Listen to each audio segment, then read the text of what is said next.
Bonjour et bienvenue dans ce 54e épisode de Vente Sereine. Je suis Florence, formatrice en vente et relations clients pour toutes les créatrices artisanales qui souhaitent vendre efficacement et sereinement leurs créations, que ce soit sur Internet ou dans la vraie vie.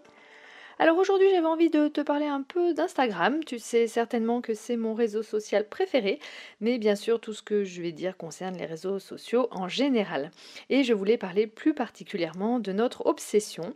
Alors je me mets dans le lot aussi, hein, bien sûr, donc de notre obsession des chiffres, des likes et des vues, bref, tous ces chiffres qui nous obsèdent et nous font quelquefois perdre de vue pourquoi on s'est mis sur tel ou tel réseau.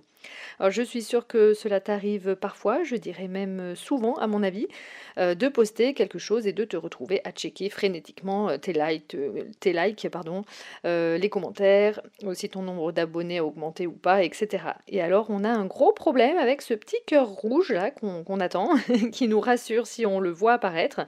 Et plus on en a dans les notifications, c'est le bonheur assuré. Et quand on en a peu, eh bien on remet limite toute notre activité et notre vie en question. Et en fait, on associe ces petits cœurs rouges à une récompense finalement, et si on n'en a pas beaucoup, on ne met pas bien longtemps à se sentir très nul. Et si on cumule les posts avec peu de cœurs, donc peu de likes, hein, eh bien on se demande pourquoi ça ne fonctionne pas, et on va vouloir contenter l'algorithme et chercher constamment à valider notre valeur à travers cet algorithme. Et donc le danger de ce fait, c'est de se concentrer tout le temps sur ce que l'algorithme préfère, plutôt que sur ce qui est authentique pour nous. Et lorsqu'on cherche constamment à plaire à l'algorithme, eh bien on finit par ajuster notre contenu pour correspondre aux tendances, aux formats qui ont l'air populaires, à ceux qui ont l'air de bien fonctionner chez les autres, etc. et aux comportements qui génèrent plus de vues. Mais si ce n'est pas notre style ou notre voix, eh bien on risque de perdre notre authenticité. On commence à publier des choses juste pour fonctionner avec les règles du jeu et peut-être moins avec notre cœur ou nos réelles envies. J'ai fait l'épisode précédent à ce sujet, le numéro 53 qui s'intitule Réseaux sociaux, sites internet et autres dictats, tu n'es obligé de rien. Alors oui, l'algorithme récompense certains types de contenus, il encourage le partage et le temps resté sur une publication par exemple, ou encore il prend en compte les contenus que nous regardons pour nous en suggérer de nouveaux. Mais ceux qui réussissent véritablement, les personnes qui réussissent véritablement, entre guillemets, sont souvent ceux ou celles et ceux qui restent fidèles à elles-mêmes, eux-mêmes, à leur vision, quelle qu'elle soit, je dirais, puisque tous les goûts sont dans la nature, mais c'est un autre sujet qui fait débat. On ne comprend pas quelquefois pourquoi tel ou tel contenu fait un carton et que notre post qu'on a mis tant de temps à faire passe complètement inaperçu. Et quelquefois, on a fait, dit ou montré sensiblement, pourtant la même chose. Eh bien, c'est comme ça.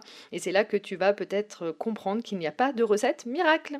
Voilà, Instagram est dirigé par un algorithme qui fonctionne selon des critères très spécifiques et qui change régulièrement en plus.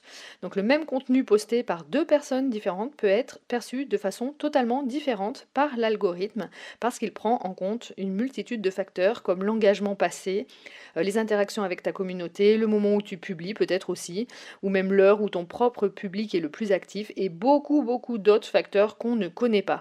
Donc, en d'autres termes, l'algorithme ne garantit pas que ton post sera vu par autant de gens que celui d'une autre personne, même si vous avez utilisé les mêmes mots, la même photo ou la même thématique. Et donc les personnes qui réussissent, entre guillemets, sur Instagram ont souvent une communauté assez fidèle et engagée, et lorsqu'elles postent, eh bien, leurs abonnés interagissent immédiatement, ce qui donne un signal fort à l'algorithme. Et donc cet engagement immédiat va donner au post certainement une visibilité plus importante. Et donc si tu débutes ou que tu n'as pas une communauté active qui interagit régulièrement avec toi, eh bien tu auras beau avoir le meilleur contenu du monde, il peut passer totalement inaperçu. Donc là, tu comprends bien que ce n'est pas forcément une question de qualité de ton poste, mais plutôt le fait de créer et construire une dynamique d'engagement avec tes abonnés et tes futurs abonnés.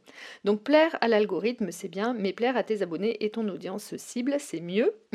Et donc comment? Eh bien en faisant du toi et en te concentrant sur ce que tu peux contrôler. Donc de continuer à poster, à apprendre, à t'adapter en te remettant en question, en testant des choses, mais toujours en gardant en tête à qui tu t'adresses et pourquoi et dans quel but. Donc plutôt que de viser des cœurs, concentre-toi sur des objectifs précis pour construire déjà une belle communauté avec qui tu interagis en lui parlant, en lui posant des questions, en étant proche d'elle.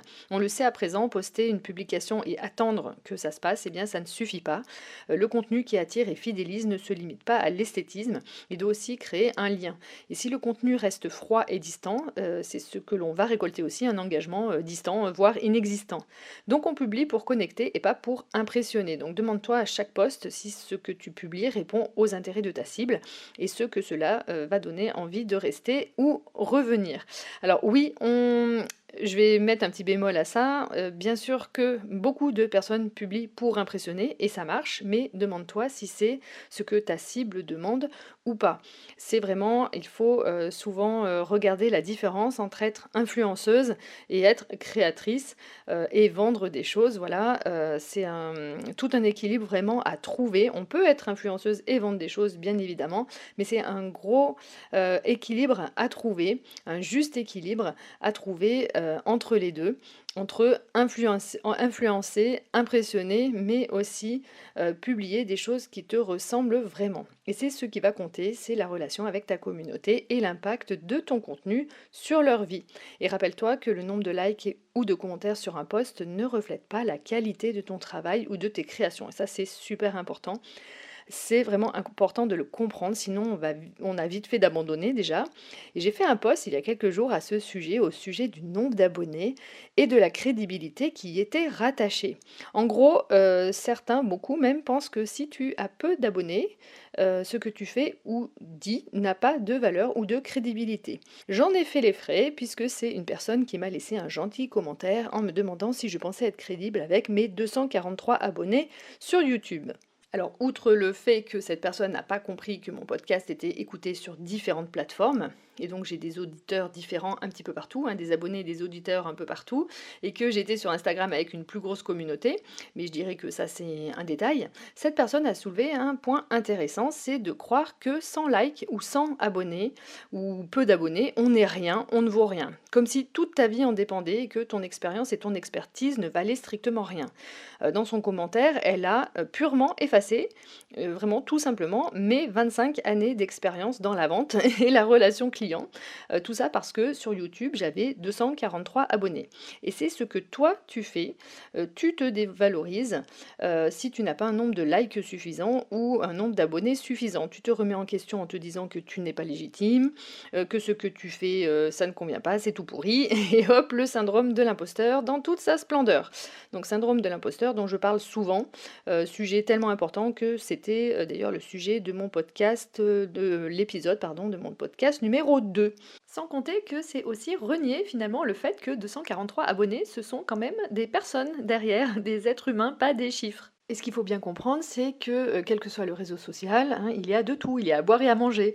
Et le nombre d'abonnés n'est pas un gage de qualité ou de pertinence. Certains petits comptes sont riches en valeur, tandis que d'autres très suivis peuvent être moins authentiques. Et vice-versa. Certains créateurs discrets partagent aussi des choses qui manquent un peu de profondeur. Et puis certains comptes super populaires et qui ont beaucoup d'abonnés, effectivement, partagent aussi quelques pépites.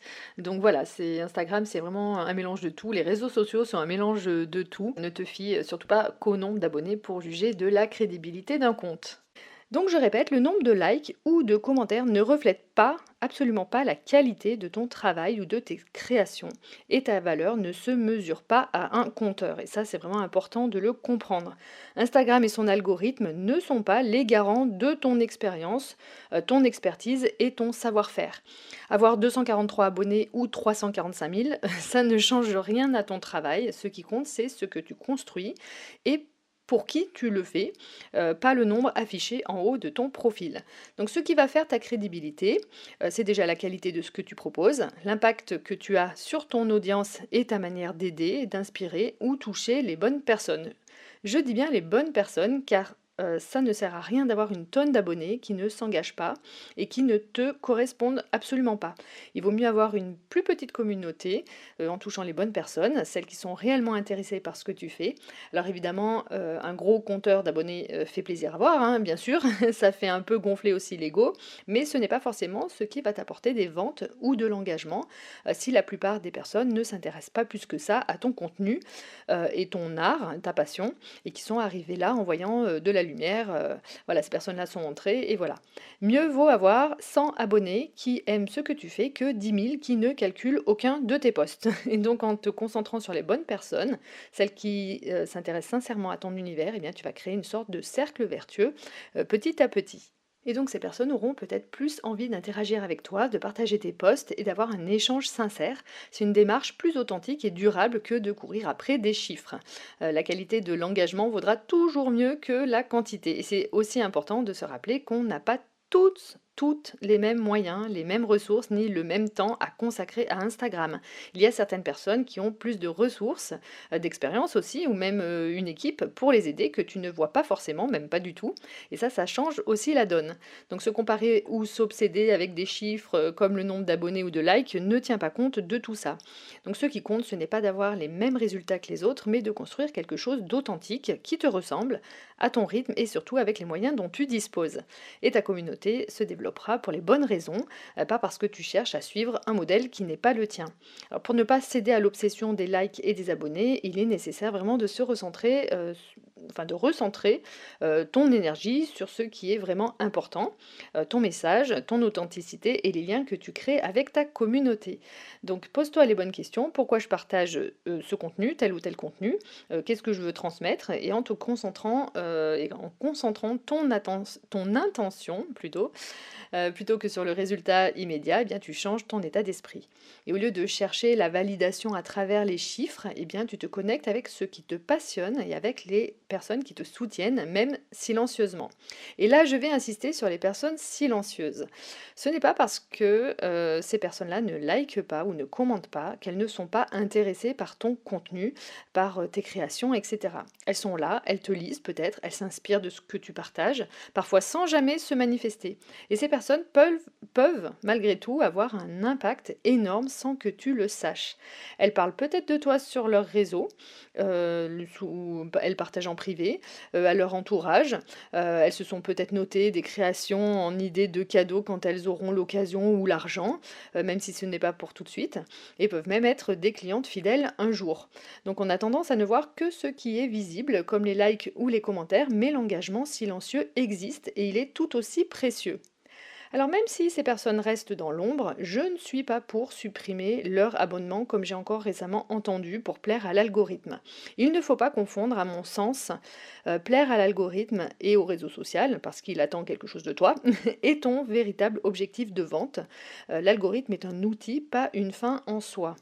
Alors l'algorithme peut aider à donner plus de visibilité à ton contenu, mais ce n'est pas lui qui va créer une vraie relation ou convaincre une personne d'acheter. Donc le but de la vente, c'est de répondre à un besoin, d'apporter une solution ou de créer un coup de cœur, voilà, peu importe, mais de créer aussi une connexion humaine et sincère avec ta communauté. Et si tu te concentres uniquement sur les règles de l'algorithme, eh bien tu risques de perdre de vue l'essentiel, ton message et la manière dont il peut toucher les bonnes personnes. Ce ne sont pas des likes ou des vues qui font une vente, mais la valeur que tu apportes, la confiance que tu inspires et le lien que tu construis avec ton audience, abonnée ou non.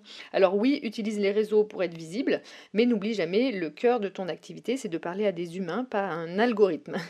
Donc pour preuve, eh bien, j'ai beaucoup de mes ventes, de mes formations qui se sont faites avec des personnes qui avaient des comptes privés. Donc imagine si j'avais supprimé les comptes de ces personnes sous prétexte de plaire à l'algorithme, hein. Donc les personnes, je ne voyais pas leur activité, elles ne likaient pas spécialement mes posts, donc des personnes que j'aurais jugées inactives.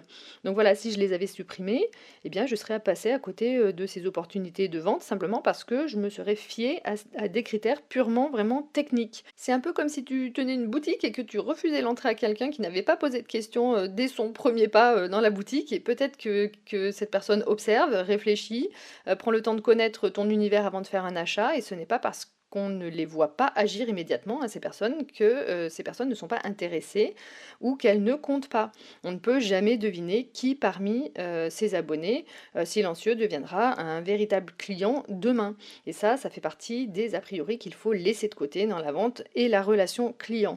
D'où l'importance de bien connaître ta cible pour attirer au maximum les bonnes personnes. Quand tu sais à qui tu t'adresses, tu peux adapter ton message pour toucher directement ces personnes, qu'elles soient très actives ou plus discrètes. Et c'est comme cela que tu vas construire une communauté qui te ressemble et pour les bonnes raisons. Et pour sortir de cette spirale où l'on mesure sa valeur uniquement à travers les chiffres, les likes et les abonnés, eh bien, il est aussi essentiel de se fixer des objectifs qui ont un vrai impact sur ta communauté et ton activité. Par exemple, vise à recevoir davantage de messages privés et à créer une vraie discussion en privé ou sous tes posts pour créer davantage de liens. Et donc ces actions vont te donner des repères motivants et concrets tout en t'éloignant de l'obsession des chiffres. Alors rappelle-toi que ce que tu partages a de la valeur même si ce n'est pas toujours visible tout de suite dans les chiffres. Et rappelle-toi que tout prend du temps et qu'il faut cultiver ta patience. Construire une communauté engagée, créer du contenu qui résonne chez les bonnes personnes et surtout se détacher de ces fameux chiffres, eh bien ça ne se fait pas du jour au lendemain. Je sais que cela peut décourager de voir peu de likes ou d'abonnés, mais donne-toi aussi la permission d'avancer pas à pas et bien faire les choses à ton rythme. Ce n'est pas une course contre l'algorithme, ni même contre les autres créatrices qui ont plus de vues ou d'abonnés que toi. C'est ta propre aventure et ta propre activité que tu bâtis pour toi. C'est pour ton épanouissement, le partage de ta passion, de ta propre vision. Donc prends le temps de construire quelque chose qui te ressemble vraiment, car c'est toi qui récolteras les fruits à long terme. Voilà, j'espère que cet épisode t'a apporté quelques clés pour te détacher de l'obsession des chiffres et de te concentrer sur l'essentiel. Eh bien, si tu as aimé cet épisode, je te laisse le partager bien sûr, ou t'abonner pour ne rien manquer des prochains épisodes et à laisser un commentaire si tu en as envie. Alors promis, je ne compterai pas le nombre de personnes qui l'ont fait. Voilà, écoute, eh bien, je te remercie vraiment pour ton écoute et je te dis à bientôt pour un nouvel épisode.